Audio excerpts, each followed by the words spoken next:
I told you they'd implode Europe and announce a Bank of the World, and I told you after they imploded all these other countries and got trillions more, they would announce an undemocratic system. And they're doing it. These are tyrants openly who think they're invincible. I got news for you, they're not. In fact, this whole Invincible Act is nothing but an act. They actually realize how powerless they are when you wake up, get motivated, and get angry, and stop believing in them. And start telling the truth. But see, the truth is so horrible, it's hard for people to get a grip on it. Now, let me continue here. This is Watson's and mine prelude to the big report tomorrow. But listen, geoengineering, our environment is under attack. The greatest public health threat can no longer be denied. Prisonplanet.com. Monday, November 14th, 2011. The fact that the planet is being bombarded with chemicals from high-altitude spraying as part of numerous geoengineering programs being conducted by the U.S. government, I would add other governments, I would add by the globalist, in a globally coordinated program, I'm going to have that added to the article, and universities that have been approved with no oversight whatsoever can no longer be denied. The reclassification of global warming, a highly contentious and often scientifically fraudulent pseudoscience, as a national security threat has been exploited by governments as an excuse to play God, greenlighting secret experiments on a massive scale that carry innumerable dangers to humans and their environment. However, now that increasing awareness of geoengineering as a result of the chemtrails phenomenon has promulgated widely, authorities, not servants, but authorities, masters, are slowly being forced to disclose certain aspects of the program. We are now not far away from full disclosure of the true extent of the geoengineering experimentation. You are being experimented on like a lab rat, folks. Your children are. Scientists, but they're being killed slowly, so I guess it's okay, isn't it? As long as they don't do it insultingly and tell you they're doing it, it's kind of cute. With all the new degenerative diseases, you can just join a club of victims of it and kind of make it into your community and get angry at folks that tell you why it happened. You don't want to hear that. You just want a pity party now. Scientists now admit that vapor trails from aerosol airplanes are creating, quote, artificial clouds that block out the sun. We have links to all these claims. This is no longer a matter of debate. The chemtrail conspiracy theorists were proven correct.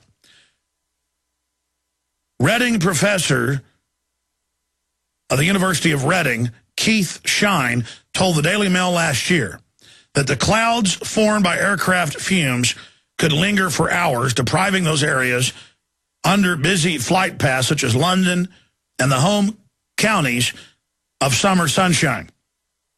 Experts have warned that as a result, the amount of sunshine hitting the ground could be reduced by as much as 10%.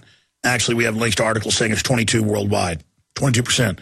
Professor Shine added, over the busiest areas in London and the south of England, this high-level cloud could cover the sky, turning bright sunshine into haze conditions for the entire area. I expect the effects will get worse as the volume of air traffic increases. It's not the air traffic. See, they'll just have a new tax, but keep the poisoning going. We have the patents where they mix it with the jet fuel, and the companies don't even know. At the higher level, the execs do. The report also makes reference to a 2009 Met Office study, that's the London police, which found that high-level winds did not disperse contrails that later formed into clouds, which covered an astonishing 20,000 miles. Of course, only the completely naive would suggest that there is no connection between chemtrails that block out the sun, a phenomenon that has been ongoing for over a decade, and open calls on behalf of scientists to reduce global warming by injecting the atmosphere with aerosols. I'm going to have Aaron Dykes, who's the big researcher here on this, create a bullet article tomorrow just with bullet points with documents where they admit all this and what their master plan is. Mainstream science and academia has gone from dismissing chemtrails as a fantasy of paranoid conspiracy theorists to now accepting that they exist, but claiming that they are natural and not artificially induced, despite numerous patents and scientific proposals by top globalists, I would add, that focus around using man-made dispersal of aerosols to alter the atmosphere. And now the government's proposing it, admitting they tested it. See, first they denied it, and they said, oh, yeah, we're doing it, no big deal, just move along. The proposal to disperse sulfur dioxide in an attempt to reflect sunlight was discussed in a September 2008 London Guardian article titled Geoengineering, the Radical Ideas to Combat Global Warming, in which Ken Caldera, a leading climate scientist based at the Carnegie Institution in Stanford, California, promoted the idea of injecting the atmosphere with aerosols. It was the Stanford Research Institute that certified in 1964 weaponization of weather through chemtrails and other systems under Dr. Ben Livingston, who first blew the whistle on our show.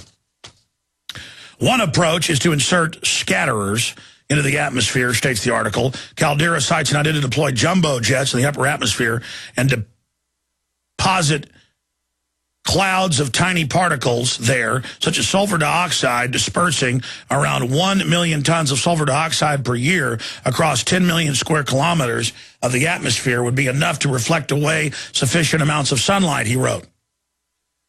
Experiments similar to Caldera's proposal are already being carried out by the U.S. government-backed scientists, such as those at the U.S. Department of Energy, DOD, Savannah River National Laboratory in Aiken, South Carolina. We have links to all of this, who in 2009 began conducting studies which involved shooting huge amounts of particulate matter, in this case, porous walled glass microspheres, into the atmosphere. The project is closely tied to the idea by Nobel Prize winner Paul Crutzen, who proposed sending aircraft 747s to dump huge quantities of sulfur particles into the far reaches of the stratosphere to cool down the atmosphere. In 2008, scientist Tim Flannery also warned that mankind might need to pump sulfur into the atmosphere to survive, adding that sulfur, giant gas sulfur, could be inserted into the Earth's atmosphere to keep out the sun's rays and slow global warming, a process called global dimming. And funny, since they started this in 1995, you can go look where they started the test. Not test, it's a global program, bigger than Manhattan Project, that the Earth has dimmed 22%. In fact, while I'm searching that, I don't think Paul linked to it, type in global dimming, and then click on BBC, and it says 22% over Europe, and then 30% in other areas of the world. But overall, it's over 20. Continuing, such programs merely scratch the surface of what is likely to be a gargantuan and overreaching black budget funded project to geoengineer the planet with little or no care for the unknown environmental consequences that could engender. Well, it was admitted to be national security in the 90s when they did this. Given that sulfur emissions cause global dimming, is it any wonder, oh, Paul did link to it, I thought I didn't read that the emergence of the chemtrails phenomenon coincided with the average 22% drop in sunlight reaching the Earth's surface. What is known about what happens with the environment is loaded with sulfur dioxide is bad enough, since the compound is the main component of acid rain, which according to the EPA causes acidification of lakes and streams and tributaries to damage of trees at high elevation, for example, red spruce trees above 2,000 feet, and trees are dying all over Hawaii, all over California, all over everywhere. And many, and the arborists and experts are out saying it's aluminum and stuff, and many sensitive forest soils. In addition, acid rain accelerates the decay of building materials and paints, inducing irreplaceable buildings, statues, and sculptures that are part of the nation's cultural heritage. That's nothing compared to our brains, ladies and gentlemen. That's the real crime here. The health effects of bombarding the skies with sulfur dioxide alone are enough to raise serious questions about whether such programs should even be allowed to proceed. The following health effects are linked with sulfur: neurological effects and behavioral changes, disturbance of blood circulation, heart damage, effects on the eyes and eyesight. But bigger than that, this is about testing a global secret program to test agents and cadres by spying on their phone lines to see who will be part of other programs to spray chemical and biological agents that are more deadly, which we know are also been declassified tens of thousands of times, generally by fixed-wing aircraft at low altitudes. This is a government that takes foster kids and radiates them to death on record. Oh, but they wouldn't do this, though. Continuing, reproductive failure. This is what sulfur does. damage to immune systems, stomach and gastrointestinal disorder, damage to liver, kidney functions, hearing defects, disturbance of the hormonal metabolic system, problems with the skin and dermatology, suffocation and lung embolism. Now, that's nothing. Because then page after page gets into aluminum. It gets into, oh my God, oh boy, it's bad. According to the Lintech website, laboratory tests with test animals have indicated that sulfur can cause serious vascular damage in the veins of the brains, the heart, and the kidneys, especially when inhaled.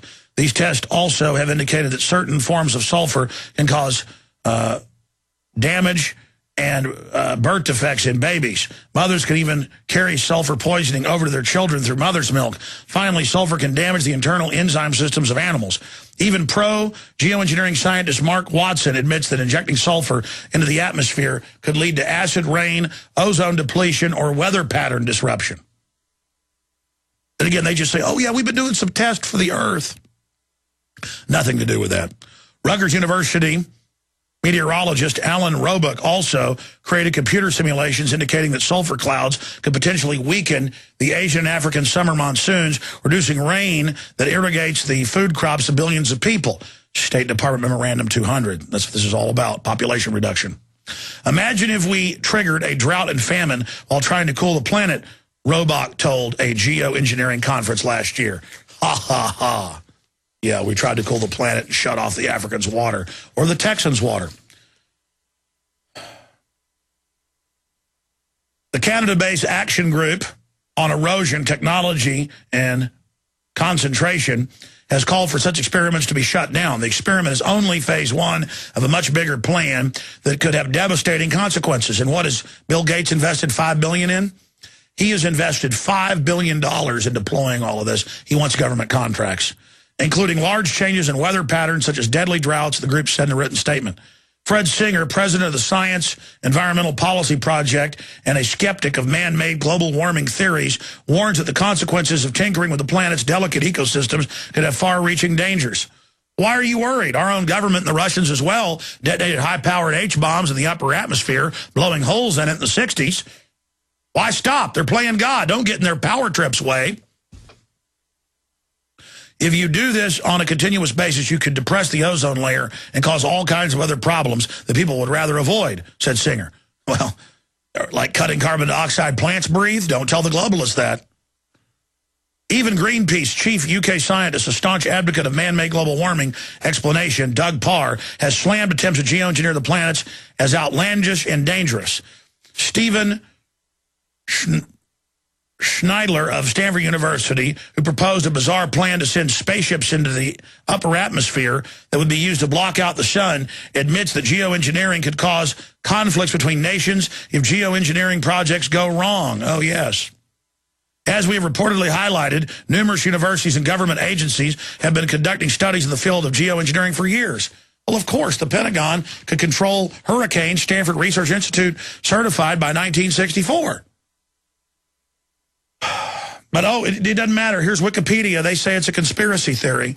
Wikipedia still says it's a conspiracy theory that global government's being set up, even as it's admitted.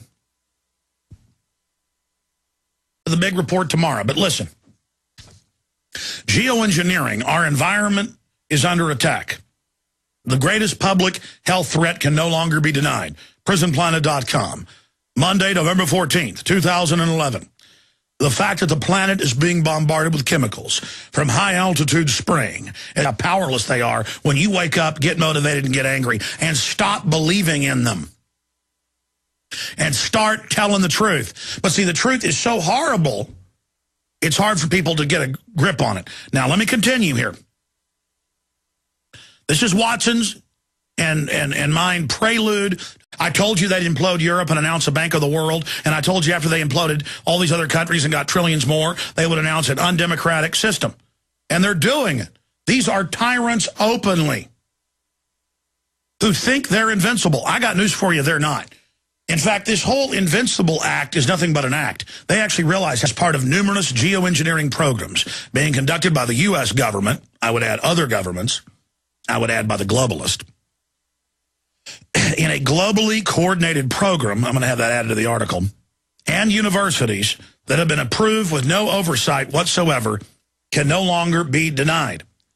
The reclassification of global warming, a highly contentious and often scientifically fraudulent pseudoscience, as a national security threat has been exploited by governments as an excuse to play God, greenlighting secret experiments on a massive scale that carry